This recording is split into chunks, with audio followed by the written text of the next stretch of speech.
paz do Senhor Jesus Cristo, meus queridos irmãos e irmãs. Faremos hoje uma análise exegética do Terrelim 17, ou seja, do Salmo 17, a partir de uma perspectiva judaica tradicional, considerando o contexto cultural, religioso e linguístico do mundo hebraico antigo. Vamos versículo por versículo do texto dentro do Tanakh, a Bíblia hebraica. Vamos iniciar nosso estudo? Preparados? Vamos em frente então. O Salmo 17 é uma oração de Davi, que roga por justiça divina e por proteção diante dos inimigos. Nele, Davi clama por uma audiência justa diante de Deus, proclamando sua integridade, pedindo o livramento dos ímpios e expressando confiança em que verá a presença de Deus. De acordo com o contexto histórico-cultural, a tradição judaica sustenta que este salmo foi composto por Davi, o segundo rei de Israel, que viveu entre os séculos 11 e 10 a.C. Davi teria escrito este salmo em meio a perseguições, possivelmente por Saul ou outros inimigos que desejavam a sua destruição. Na cultura israelita antiga, a tzedakah, quer dizer, justiça ou retidão, era tida como central. Ao se declarar justo, Davi não está dizendo que é perfeito, mas que, diante da injustiça dos seus adversários, ele se encontra em posição moralmente correta. Ao analisarmos exegeticamente cada verso, procuraremos destacar aspectos hebraicos e rabínicos para que você tenha um conhecimento mais aprofundado deste Terrelim. O versículo 1 diz: ouve, Senhor, a justiça e atende ao meu clamor. Dá ouvidos à minha oração.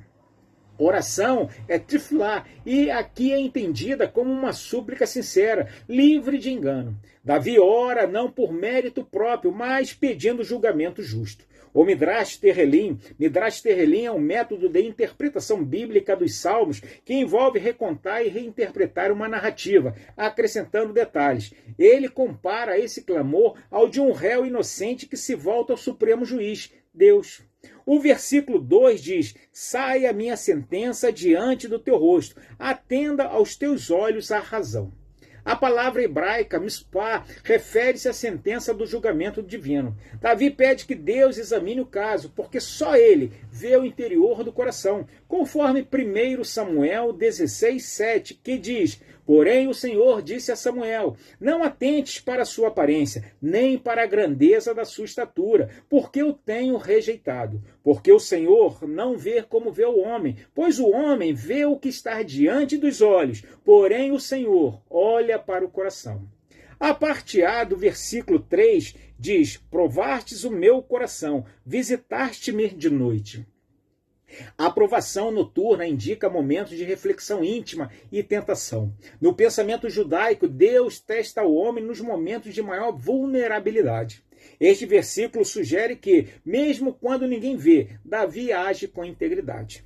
O verso 5 diz o seguinte: dirige os meus passos nos teus caminhos, para que as minhas pegadas não vacilem.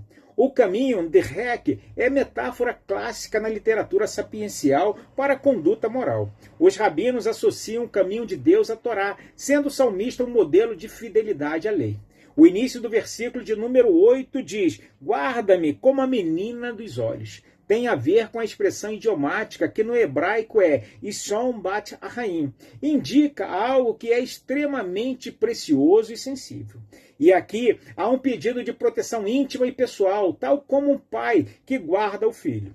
Nos versículos 13 e 14, o ímpio é retratado como um instrumento temporário de Deus, pois a tradição rabínica vê os ímpios como instrumentos do juízo ou da provação, mas que não triunfarão no fim. Os bens dados aos ímpios são vistos como temporários, sem recompensa no mundo vindouro. O verso 15 finaliza este terrelim da seguinte forma: quanto a mim, contemplarei a tua face na justiça, eu me satisfarei da tua semelhança quando acordar.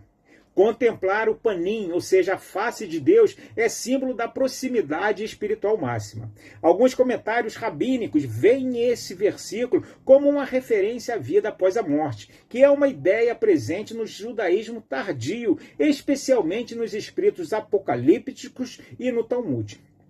Por fim, destacamos alguns elementos teológicos e espirituais na perspectiva judaica, tal como, primeiro, a confiança radical na justiça divina, pois o Salmo é uma súplica por julgamento justo. Isso reflete a crença na soberania absoluta de Deus como juiz supremo. Segundo, a existência de uma relação pessoal com Deus, visto que Davi se dirige a Deus com uma linguagem íntima, não ritualista, que é um traço marcante da espiritualidade davídica no judaísmo.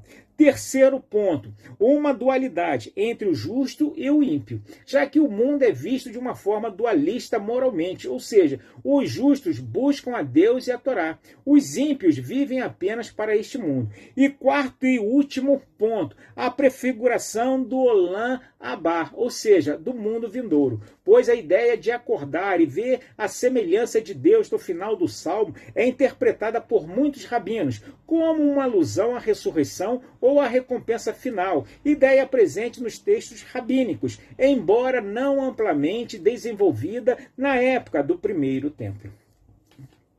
Chegamos assim, meus irmãos, ao final deste vídeo. Esperamos que este estudo do Salmo 17 motive cada um de vocês a nos acompanharem na análise dos salmos seguintes. No próximo vídeo, analisaremos o Salmo 18. Enquanto isso, acessem nosso canal no YouTube, assistam, compartilhem e se inscrevam para serem avisados todas as vezes que lançarmos um vídeo novo. Fiquem com Deus e que Deus os abençoe em Cristo Jesus.